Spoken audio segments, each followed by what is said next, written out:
Hi and good evening. Hirsch Saha again, reporting from Auckland of New Zealand. And this, like I was saying before in my last talk video, this channel is back on track. We're back, baby. And yeah, good news, we're back, but bad news, it's me who's running the show. But hey, just, fingers crossed we'll still be okay and survive. But yeah, so now on this new talk video 102, and what is it? Just let me remind myself. Yes, good people skills in a nutshell.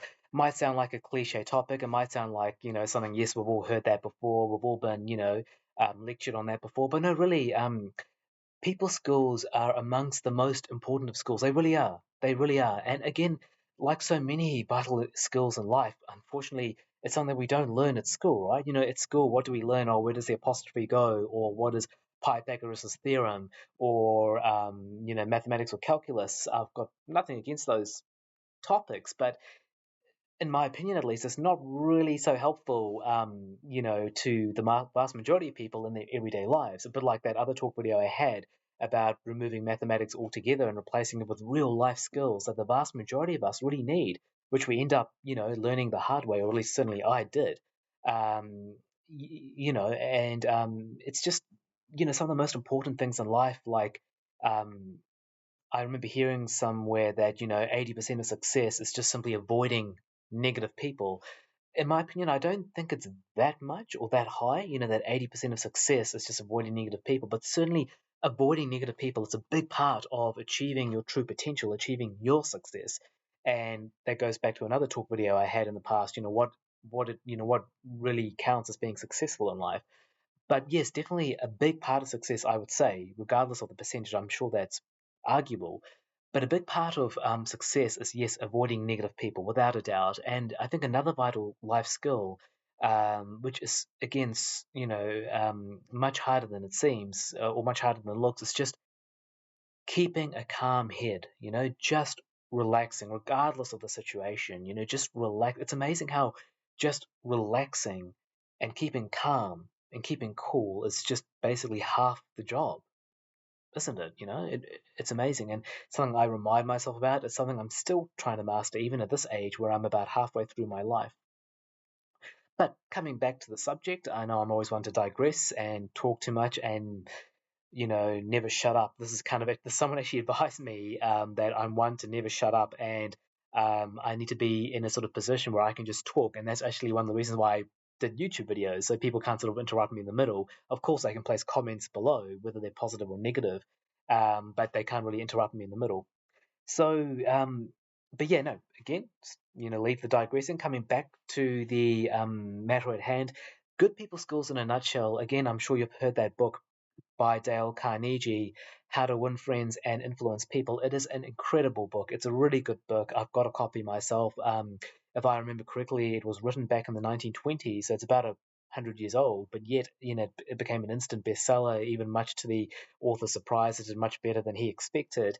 And it's a book that you could just recommend to anyone. It's a sort of book that you should read probably once every few years, and it has a lot of good stuff in there. So really highly recommended. But of course, this talk video is not trying to replace that book or get ahead of it. It's just in the space of, well, hopefully less than 10 minutes, just teaching you good people skills in a nutshell. So, okay, here they are. Good people skills in a nutshell. Just, remember people by their name. I hate it when, like, they know your name, but you don't know theirs. I hate that. And you're like, oh, you're trying to get it. But try to remember people's name. I remember someone telling me is that when they first tell you their name, say it to yourself a few times in your mind. It's like, okay, Samantha, Samantha, Samantha, or Matthew, Matthew, Matthew. Say it to yourself to really, get it up here, to really solidify it in your head. So remember people by their name. Call them by their name. They really appreciate that, and like I was touching on before, never interrupt them. Yes, some people do just talk and talk and talk and never shut up. Yeah, this is certainly one of them. But even then, never interrupt them, because it might not seem like a big thing, but a lot of people really don't appreciate that. They're trying to make a point, or they're trying to build up to something, and you just interrupt them and you don't give them a chance to finish. It might not seem like a big thing, and some people, might not even react that badly to it, but others do. They really can take that personally. It's a bit like, you've learnt, or we've all heard about how first impressions last. They do. Unfortunately, they do. I do think that people should be given a second chance, and I've got another talk video on that, right? You never get a second chance. You might remember that one. But unfortunately, life doesn't always work like that. So, try to make a good first impression. Remember people by their name, call them by their name, and don't interrupt them, even if they're going on. And, but show that it's fine if they interrupt you. Show it's fine if they don't remember your name.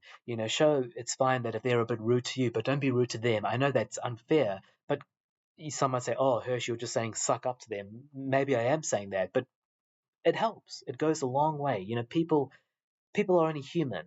If you treat them well, even better than they treat you, if you're always respectful of them, if you're always kind to them, if you're always, showing that you care more about them, then yes, you can win them over. It can go a long, long way.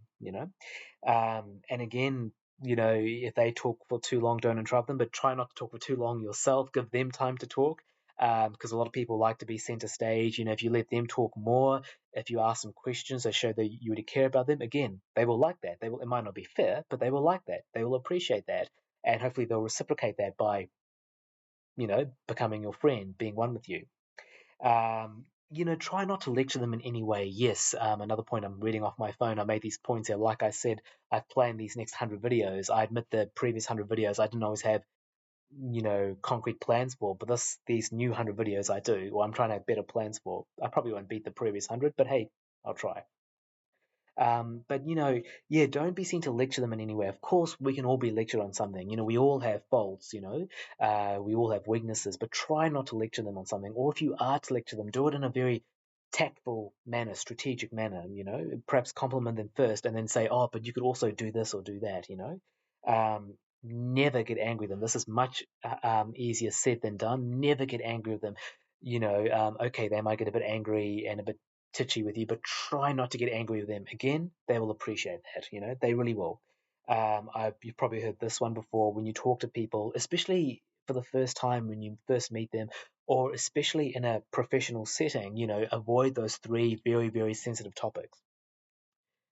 Sex, religion, and politics, because people are, of course, very opinionated on those things. Regardless of what your opinion is on those things, people are very, very opinionated on those things: sex, religion, and politics.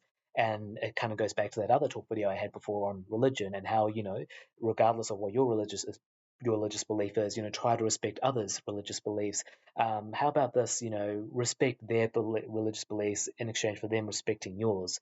And that's what we should be on not just religion, but sex and politics as well. Also, try to avoid sort of what could be seen as very, again, sensitive topics, or topics that are a bit controversial, or again, which, some people might just look oddly at you at, topics such as racism, human rights, history, who was on the right side of history, and things like in history is always written by the winners, who was truly at fault or who was not at fault, things like that. And conspiracy theories. Sometimes people find them interesting, but just be careful. You mentioned a conspiracy theory like JFK, the shooting of JFK, the moon landing, 9/11, Trump, and just people look at you like you're crazy. You just mentioned, a certain German politician from the first half of the 20th century, Adolf Hitler, and again, people look at you, like you're crazy, even though what you're saying about him might be actually very meaningful. And I think I've mentioned this before in a previous talk video as well. Isn't it amazing? Sometimes if you're white and talk about racism, if you're black and talk about racism, you're seen as an extremist, whereas if you're white and talk about racism, you're kind of seen as a more of a humanitarian. I remember actually reading that from a book on conspiracy theories, a book called, I think, Conspiracy Files. And if I remember correctly, it said, oh, in the US, if you're black and campaign for human rights, you're a radical. If you're white, you're a humanitarian and get invited to Rotary dinners, and I think there's a lot of truth to that. And of course, it's very, very sad. So, try to just be a bit careful on those things. And what else? You never say people are stupid, or I know that might sound obvious. Never say, don't say, oh, that's a stupid idea, or that's stupidity, or that's a very bad way to look at it. Never put them down like that. Even if what they're saying deserves that, or even if they are a bit unintelligent or weak on a certain topic, aren't we all on certain topics? But even if they are, never say it's like, oh, that's stupid. Come on. It's like, geez, have you done your homework? It's like, oh, what a stupid question, or what a stupid thing to say. Don't say that, because it can immediately put people against you. It can immediately start an argument. It can immediately destroy everything you've built up.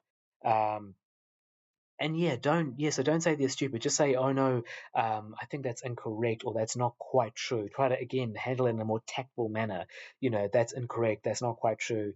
And another thing is, if they don't apologize to you, fine, just move over it. It's not a big thing. But if possible, apologize to them, and don't sort of say sorry. Just say apologies for that. It's like, my apologies, I interrupted. You were saying, you know, things like that. Apologize to them by even saying apologies. You don't have to always say sorry, but don't be too fast if they don't apologize to you. It's a bit like what I said before. Don't interrupt them, but don't be too fast if they interrupt you. So I guess in an absolute nutshell, that's really it. Not interrupting people, not saying anything against them, even if they deserve it. Not over talking them, not putting them down in any way, but instead treating them like royalty and being the better person, even if they give you crap, not giving them any crap. And I think if you implement those techniques and I'm sure there's many others in that beautiful book, How to Win Friends and Influence People by Dale Carnegie. Carnegie, sorry. If you implement those techniques, I really do think it'll go very far. Because once again, people skills are extremely important. They really are. They really are. As they say, who you know is more important than what you know. Don't forget that. So, yep, that is great people skills in a nutshell, and I hope to help. Thank you.